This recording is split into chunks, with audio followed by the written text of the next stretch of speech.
It's actually quite surprising, the fact that we've yet to see a Gambit movie. A film whose charming presence could have easily slotted in between the harsh brutality of Logan and the freakish bore of New Mutants, but it's certainly not for lack of trying. Created by writer Chris Claremont and artist Jim Lee, he first appeared in July 1990 alongside the Uncanny X-Men. Gambit quickly garnered a reputation as a cool, mysterious, lovable rogue, which in a way could be seen as a preview for the eventual love affair between himself and fellow mutant X-Man, Rogue. With the ability to control kinetic energy at his will, he makes use of some mad card-throwing skills. Throughout his younger years, Gambit's actions were influenced by his part in the New Orleans Thieves Guild, though he was let go pretty early on into that career move, and soon stumbled upon a whole world of crime-fighting mutants. The on-screen debut of Gambit, however, came at the hands of the X-Men animated series, and would end up contributing to the character's soaring popularity. He was set to make his live-action debut in the incredibly disappointing X-Men The Last Stand. A myriad of chiseled Hollywood boys were rumoured for the part, as is the custom when it concerns a vacant role in a large-budgeted hero flick. In other words, if your abdominals appear as though they could store several acres of land, then your invitation to the audition room has already been written. Keanu Reeves was a heavy favourite for the role. I'm Mark Wahlberg. The relative newcomer Channing Tatum got the part, only to find out that his character had been written out of the script entirely and saved for a future film. Following the disappointment of missing out on the previous X-Men, Tatum was cast in G.I. Joe, but a very short while later, Gambit was written into the Wolverine origin film, but sadly Channing couldn't take the part due to scheduling conflicts. Taylor Kitsch replaced him and signed a 3-picture deal. However, this would prove to be premature, as the film flopped critically compared to its predecessors, and the money made back should have been used to wipe the movie from our collective memory. The trilogy starring Kitsch would never come to fruition, although Tatum was still very much interested, and he would take it upon himself to pursue the role, saying, "Gambit's my favourite. I'm from New Orleans, around the area. My dad's from New Orleans, and I like to do a Cajun accent. Where do we go?" I could do it for real. No knock on Taylor Kitsch though, because I actually like his Gambit. Tatum's passion and determination to see the character get a standalone film would result in just that, even going as far as to produce the film too, with his production company, Free Association. Fox wanted it by the end of 2016, so Tatum would waste no time at all and go offer the movie to various big-time directors. Darren Aronofsky and Gareth Evans were among those rumoured to be in contact, but they all turned it down. Rise of the Planet of the Apes director Rupert Wyatt was enticed by the project and signed on to direct the film. Tatum added, "We finally found someone that I really do believe wants to make a Gambit."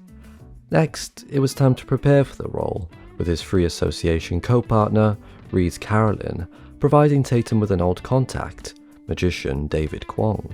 Tatum would learn sleight of hand, and how to throw cards. Maybe he could also learn how to speed up the movie making process too.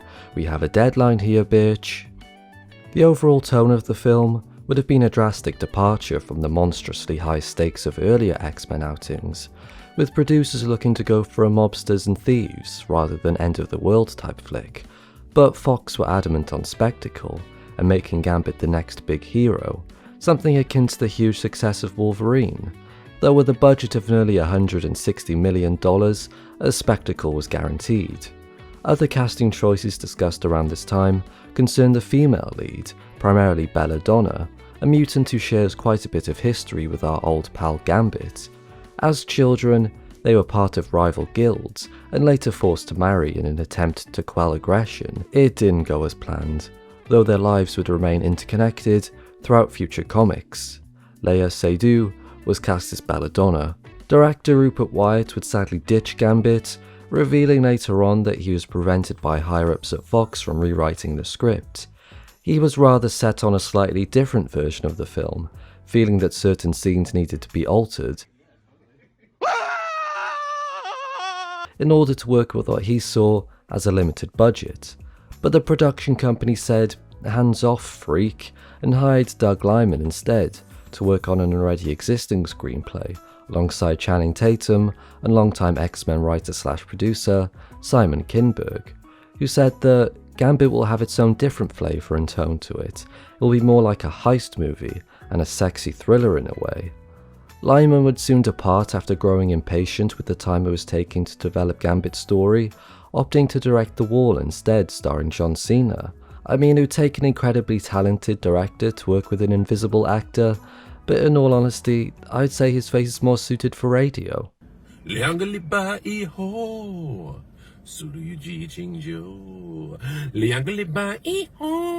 Amidst all of this newfound uncertainty, rebellious directors and comatose writing staff, Tatum decided to take some time away from the stagnant progress of Gambit and film Logan Lucky in 2017, hoping Gambit would be ready to shoot in 2018, though when that time came, Tatum would state his intention to start from scratch, adding, "We're really getting to do some of the things we've always wanted to do with the script, something that the genre of movie hasn't seen before."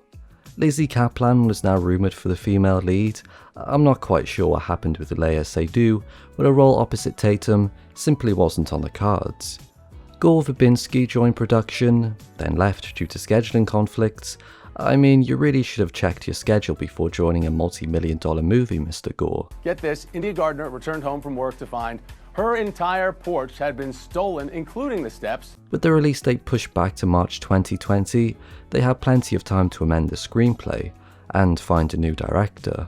Although a rather surprising contender would step up to the plate and offer his directorial services, Channing Tatum put his name forward, admirable considering he would lead from both sides of the lens. Fox was skeptical since he had never directed a film before. They turned down the offer. A little while later, preceding Disney's acquisition of Fox, Simon Kinberg would reveal that Disney had evaluated their production schedule and removed Gambit from its slate. It was cancelled in May 2019. Tatum later told Variety, "Once Gambit went away, I was so traumatized. I shut off my Marvel machine and I haven't been able to see any of the movies. It was like losing a friend because I was so ready to play him." Well, an X-Man, he's now also an ex-Marvel fan too. Good job, Channing.